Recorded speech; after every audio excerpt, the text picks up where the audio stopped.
Ubwubatsi rumwe mu rwego rumaze gutera imbere.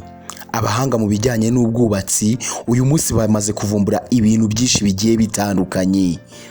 Uyu munsi ushobora kubwira umwubatsi ukubakira akakubakira inzu ifite isura nk'iyawe, akabikora mu buryo bwiza cyane kandi bunogeye amaso. Niyo mpamvu muri iki cyegeranyo cyacu cy'uyu munsi twaguteguriye inzu 5 zubatswe n'abahanga maze bakaziha isura y'ibintu bigiye bitandukanye, ku buryo iyo urimo witegereza izo nzu ushobora kugira ngo ni icyo gikoresho urimo witegereza.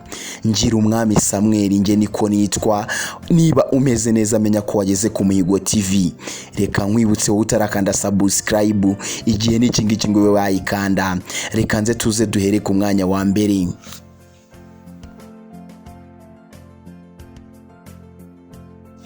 Mu nzu zubatse mu buryo butangaje, reka duhere ku mwanya wa mbere. Ku mwanya wa mbere turasanga inzu yitwa The Fish Building, inzu y'agatangaza, inzu witegereza ukagira ngo urimo uritegereza ifi. Iyi nzu abubatsi bagiye barayibumbabumba bamaze bayiha isura imeze nk'iyifi neza neza. Ni inzu igeretse inshuro zigera kuri 3, ikaba ifite metero kare 1,920. Ni inzu dusanze ku mwanya wa mbere mu nzu zubatswe mu buryo butangaje. Upside Down House niyo nzu dusanga ku mwanya wa kabiri mu nzu zubatswe mu buryo butangaje.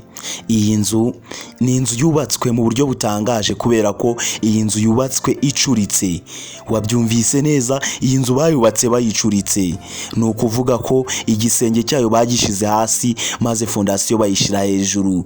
Nari niyo mpamvu iyi nzu iza ku mwanya wa kabiri mu nzu zubatswe mu buryo butangaje.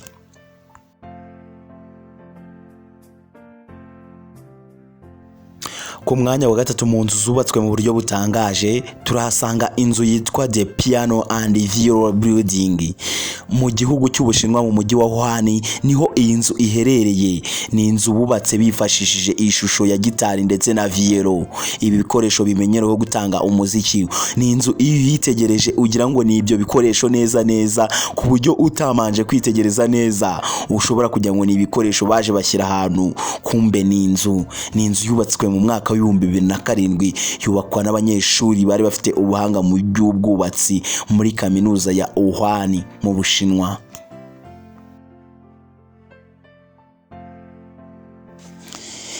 Inzu ya sosiyete ya Longberg ifite icyicaro gikuru muri Amerika iza ku mwanya wa 4 mu nzu zubatse mu buryo butangaje, dore ko iyi nzu iyo uyitegereje usanga ifite ishusho nk'iy'igikapu, ariko igikapu cya kinyarwanda benshi dukunda kwita agapaniye, abenshi bakunda gukoresha bahaha ibyo kurya. Tudatinze reka dusoreze ku mwanya wa 5. Duhasanga inzu ndangamurage ya Metiana Irwanzu mu Bushinwa. Ni inzu nayo bubatse mu buryo butangaje, dore ko iyo uyitegereje usanga ari inzu yubatse mu buryo bw'igikoresho cy'ibinika. Nge ndagushimiye wowe wakurikiranye iki kiganiro kuva gutangiye kigiye kugeza gisuje. Nge nitwa Ngirumwami Samuel. Reka nkwibutse wowe utarakanda subscribe hano ku Muhigo TV, igihe n'iki ngiki ngo ube wawikanda kugira ngo tujye tubana umunsi ku munsi.